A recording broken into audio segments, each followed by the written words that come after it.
Hi everyone, it's Carrie, aka Nerdy Girl Creates, and welcome back to my YouTube channel. Today is Indie Friday, and we're going to take a look at a graphic novel that I picked up off Iconic Comics website. It is called Punchline, Blood Sisters. It is written and created by Bill Williams and co-created by Matthew Weldon, who did the art. Plus it has some art done by Brian Denham. This story focuses on two individuals, a woman by the name of Mel and a teenage girl by the name of Jessie.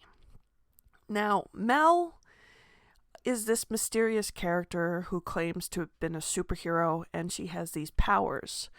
When the graphic novel opens, Mel is staggering through a cemetery in the middle of winter on Christmas Eve, and she's bleeding because she's badly wounded. And she takes a seat down on a bench next to Jessie, who she's never met before. First time ever meeting. Jessie at first is kind of like a little cold towards her because she wants to be left alone because she's having some family problems. But then quickly realizes Mel's in trouble.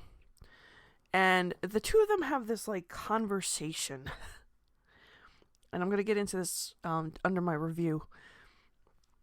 And during this conversation, Mel confesses she's this superhero, and Jessie, who's not unfamiliar with superheroes, asks her code name, says she doesn't really have one, she works in the shadows. Well, as this conversation goes on, it gets to the point where Jessie comes up with this idea the best way to save Mel's life is to transfer her powers to her. Mel nonchalantly kind of just agrees to it. She gives her one quick, "Are you sure about this?" and then passes on all of her abilities to this kid. The rest of the novel focuses on Mel training Jessie how to use her powers, and Jessie coming up with her own identity. And it's the part I do like about the comic is watching Jessie train and learn to be a superhero. What I don't like is the dynamic between these two characters. I mean, first off, and I'm going to use another story with a similar premise to compare this to. Now, if you have read manga and you've watched my channel, you know I'm a big fan of My Hero Academia. And the main character, Midori, gets his superpowers from the world's greatest superhero, All Might. But it kind of plays out differently than what's in here. See, Midori is born in a world where everybody has superpowers except for a select few, and unfortunately for him, he's one of the select few. All Might has a power that's transferable. So he, like Midori, was born without powers. What happens when he meets this boy, All Might, this kid is an odd by him, and All Might saves his life from a villain. And he asks All Might if he could be a hero, and when he confesses he doesn't have a quirk, which is their name for powers, All Might kind of is honest with him and says, well, if you don't have a power, you're not going to be a hero, and walks away. Later on, he sees this kid put his life on the line to rescue a classmate, Bakugo, and reminds All Might why he is a hero. And he sees so much potential in this kid risking his life, knowing he has no powers, to save this other classmate who All Might is not yet aware hates his guts. Bakugo does not like Midori. Well, All Might decides he wants to give him his power, but before he does that, he needs the boy to train and prove himself that he can take on this power. So it goes on a course of 6 months. Back to this story. These people just met. They don't know each other. There's nothing later on where you find out that they know somehow Mel knows who Jessie is. No, she's never met Jessie before in her life. She sits down. She doesn't know who this kid is, where she's from. She just knows she's a teenager. And just without knowing anything about her, hands over a power that she's allegedly had for over 100 years, which you find out later. And okay, fine, you're just like throwing superpowers into the hand of this kid. You don't know who this kid is. You don't know anything about this kid. And you're just like, sure, I trust you. Where in My Hero Academia, even though All Might feels that he might be the right one, he still has him go through a whole bunch of training of 6 months before he even gives him the powers. Here, Jesse just gets the powers right off the bat.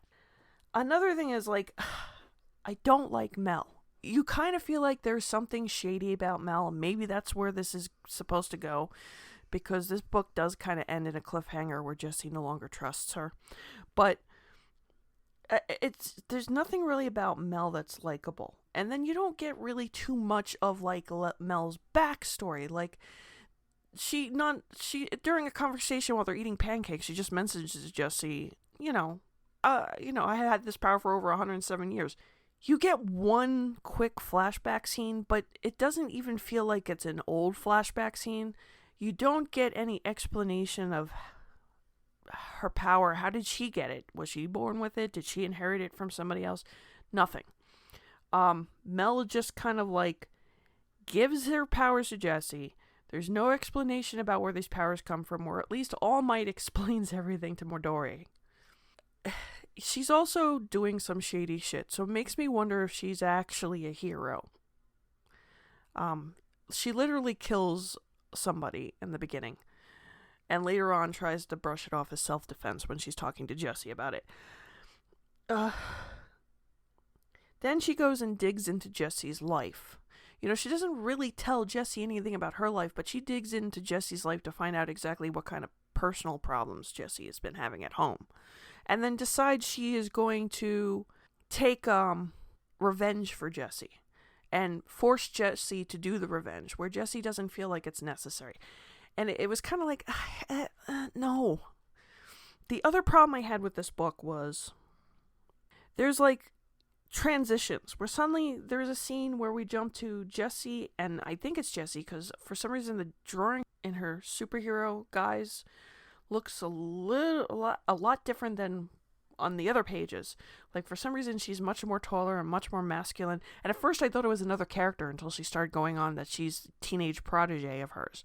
And then it's her surprising Mel with some other superhero friends for her birthday, and it's kind of, like, odd because there's no explanation how she met these other people and knows about them, and I don't know if this is a flash forward, if this is a dream sequence. It's a little weird. I read back thinking maybe I missed something, but it's a little strange transition, and I don't understand. It kind of feels like it's shoehorned in there, and it doesn't make sense with the rest of the story. Like I said with Jessie, I do kind of like this whole of her learning how to use her powers and everything. What I have a problem with Jessie is I get it, she's a teenager, but they have her way too gullible. Like, okay, give me your powers. Okay, you want me to go in there and do this. Okay, like, I get it, she's a teenager, but it feels like, okay, at some point, like, she doesn't really question too much. The only time she does when she opens up the bag that's supposed to have a bomb in it, and then she's like, well, I kind of knew you weren't going to blow me up. I really wanted to like this, but I'm not liking this, and I'm sorry. The art is okay. It's kind of average to me. The design of Jessie's superhero persona, I don't know, what is it with this, like, one leg thing? Her costume has got, like, one pant leg and the other is just bare leg, and I know it's the design the teenager came up with. It's kind of like, okay, it's like it's what I keep seeing in New Marvel all the time. That looks just kind of like, there's nothing really, like, interesting about her design. There's nothing really unique about her design. She kind of just, like, blends in with every other character that's been coming out now. I do, again, like the fact that she had to learn to use her powers. I also do like the fact that she doesn't win every situation. And a lot of the times Mel has to step in to save her. Now, the villains are very uninteresting. There doesn't seem to be one big, huge villain, unless Mel's supposed to be that villain. I don't know. You've got a bunch of knockoff villains.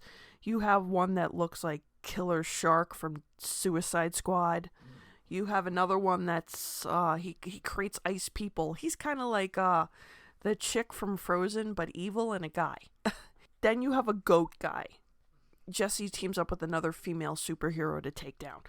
There's no real, like, looming threat that I've seen. It's just focusing on this dynamic between the two, and it just kind of feels, this dynamic feels weird. Like, this woman just, who's been supposedly this superhero for over 100 and something years in the shadows, decides some random teenage girl should get all her powers, and then trains her, and this teenage girl has this very, like, flamboyant look and out in the spotlight. There's also nothing really unique about her powers. I mean, her powers are pretty much flight, super speed, super strength. There's a teleportation thing, and then she's able to, like, create an illusion of change her form into what she wants to look like, but there's nothing, like, makes her stand out. I really was hoping, given from where this book was from and who's written it, it was going to be really interesting, but it turns out it's more, I don't know. Like, I felt like there's nothing on the line. There's no big looming threat. There's no, Jesse's family's not in danger. There's no big, huge secret reveal about, like, somebody's past, like Mel's past. Like, I mean, it would have been interesting if this ended on a cliffhanger. It turns out Mel is the supervillain and never was a hero. But it just kind of ends with this whole trying to talk Jesse into going and getting revenge, and Mel trying to explain that she has to do things differently. And, you know, her way of being a hero over the years has been a little shady. I mean, she's done things that, you know, Superman would never do. But she's more Punisher, okay? It's like a weird, it's like I don't understand, like, why she just picked this girl randomly. Is it because your life was on the line? And you're picking a teenager, so you're taking this teenager and putting her into dangerous situations. Yes, granted, she has all these powers, but what's the point? And I don't understand why the book is called Punchline. Maybe I'm dense, maybe I haven't had enough coffee today. Now I don't know if this came out before the character that was created in DC recently, but it's like Punchline. Is that somebody's name? Is this whole book supposed to be a joke and this is the punchline? I don't know. I don't understand the choice of the name. I get the Blood Sisters because that's how the power is transferred. But I don't, I'm really kind of disappointed with this book. I was hoping, like, for something big, some big, huge explanation on who Mel is. I mean, you didn't have to give everything away. I get it. This is set up like it's supposed to be an ongoing series. I don't know if it's going to be. I wasn't impressed. I mean, I don't feel like Jessie's really in danger. She's just in, the only threat is Mel's behavior. That's about it. I mean, no villain to really worry about except these generic, like, characters that pretty much came based off characters you've already seen before. But no huge, like, you don't have a Lex Luthor, you don't have a Joker, you don't have a Thanos, you don't have somebody in the background, like, that you like, oh, this is gonna be bad. No, you just have this older woman with years of experience as a hero. At least we think it's a hero. And this teenage girl who suddenly gets all these powers dumped on her. No questions asked. And it's all mostly about their dynamic. And it's not a really interesting dynamic. I mean, I don't like Mel. Jessie's just a kid that's like, she's the typical annoying teenage girl who's just like, doesn't want to be home because she's mad about what happened in her family. And she just blindly trusts the stranger. So, let me ask you, have you read Punchline? Did you like it? Did you not like it? Is there something you recommend for Indie Friday in the future? Let me know in the comment section down below. And don't forget to like, share, and subscribe. Hit that notification bell so you know when my next video is up. And I will see you on the next one. Bye.